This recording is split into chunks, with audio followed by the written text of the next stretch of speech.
திருமூலரே பதிவு செய்கிறார். இறைவன் உமையம்மைக்கு வட சொல்லிலும் தென் சொல்லிலும் வேத ஆகமங்களை சொல்லி தராரு.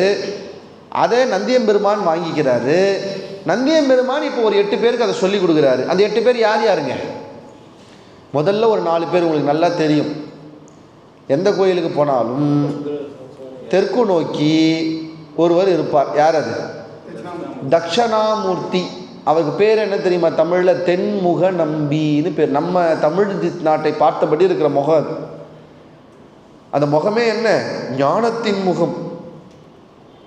கல்லால மரத்தின் கீழே இருப்பார். அவர்கிட்ட இந்த வேத ஆகமங்களின் உண்மை பொருளை கற்றுக்க 4 பேர் வந்தாங்க தெரியுமா? என்ன பேர் அவங்க 4 பேர்? சனகர், சனந்தனர், சனாதனர், சனற்குமார். 4 பேர் வந்து உட்கார்ந்தாங்க. இந்த 4 பேரும் சிவயோக மாமுனியும் பதஞ்சலியும் வியாக்கிரமரும் அவங்களோட திருமூலரும் உட்கார்ந்து நந்தியம்பதி கிட்ட இதை கற்றுக்கிட்டாங்க. இப்போ இவங்கெல்லாம் யார்? திருமூலருடைய கிளாஸ்மேட்ஸ்.